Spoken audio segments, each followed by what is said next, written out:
Hi, my name is Rosalie Marie Alfert, and I will be presenting Breaking Barriers, Sandra J. O'Connor. I hope you enjoy. So, you want to learn about breaking barriers, even though it isn't very ladylike. I'll brag a little bit about how I became the first female majority leader of the Arizona Senate and the first woman to become a Supreme Court justice. It takes 3 essential things to become someone who is able to face any obstacle that comes their way. Number 1, exercise. I have always been a firm believer in keeping your body healthy and active. You may be surprised that this old broad, the age of 70, can still do a triple front handspring. Besides acrobatics, I love playing tennis. My young little law clerks could never take me down, even though they were younger and in the prime of their lives. Even the love of my life, John, my husband, was never my partner in tennis. He just didn't have the chops. And when it comes to public image, you must always display the sweet cream you churn. And ladies out there, I have a message for you.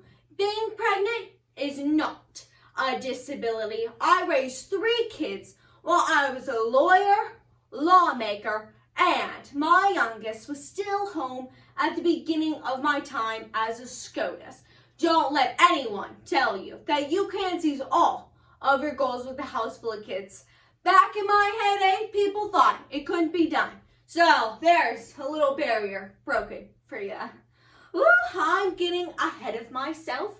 I prefer a good bit of structure to my actions. The second essential characteristic in breaking barriers is a strong foundation to give you a successful growth mindset.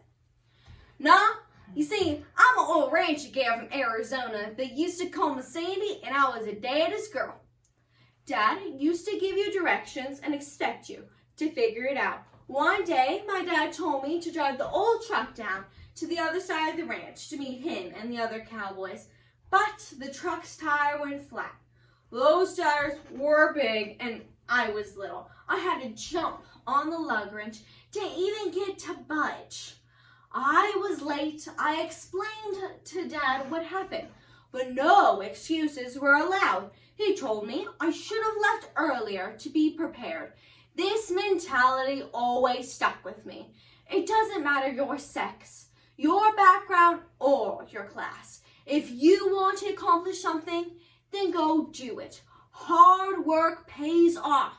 Sometimes you have to work a little harder to do hard tasks, but it is always doable.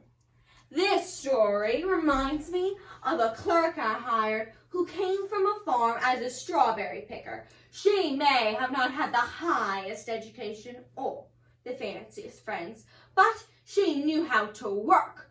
Many clerks would cry about the tedious task of sorting files, condensing data, but not my strawberry picker. She would say all this overwhelming work was nothing compared to a day of work outside at the farm. She became quite the successful young lady, leaving all the other law clerks to cry at the water fountain. But back to mentality. I always wanted to earn the respect of the ranch's cowboys. Respect on the ranch is something you have to earn. You have to keep up and protect the team. Politics aren't that different. You have to keep up and protect the team. My clerks would be stunned by the work schedule I expected from them and from myself. From a long day of work, I went to parties and events to be seen and get my goals supported. Wheeling and dealing was the game while keeping up the perception I was just having fun. I was also a big believer in team building exercises. We used to call them field trips. So I rarely planned them, but if I saw the need for one, we would stop what we were doing and got it done. Once we went white water rafting for some ever so important team building, and I fell off the raft in a hard turn. But every one of my law clerks dived out to help me. Now that's loyalty, devotion, and respect. The third characteristic you need to break down barriers is balance. Many times we let work and family meld together into a mess of politics and mixed values. I always tried to keep these two aspects of my life separate and family as the priority. Many of my clerks needed to learn the same balance. Once I had to force my clerk out of the office and buy her a plane ticket to celebrate her son's birthday. Family first, always. What's the point of working hard if you have no one to celebrate with at home? Many of my decisions I needed to make during my time as a SCOTUS needed this same reasoning. Many of my fellow judges let ideology and politics cloud their judgment. I always tried to view both sides of every argument and weigh the pros and cons. In the infamous Roe versus Wade case, I had to swallow my own personal feelings and vote for a pro-choice position. Having a balance means there isn't any absolutes. I had to step down from the Supreme Court when my husband was diagnosed with Alzheimer's. He actually hid the initial diagnosis from me. It was his neurologist who called and told me. It wasn't a difficult choice.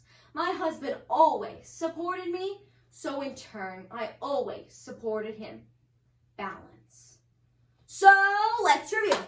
3 key characteristics in breaking barriers: exercise, mindset, and balance. These are the tools I use to successfully navigate the law and political landscapes. Of course, I still keep busy after 25 years as a SCOTUS. I helped other countries develop their constitutions. They tend to make theirs too long and overly complex. What makes ours so beautiful is its simplicity. You see, only 30 or so of these little pages. You are never too old to keep from doing your part. Go kick down barriers like I did. Become the first female majority leader of the Arizona Senate, the first woman to be a Supreme Court justice, and enter the male-dominated field of law. Then go do it. Make the world a better place. Now go out there. Good luck. Thank you.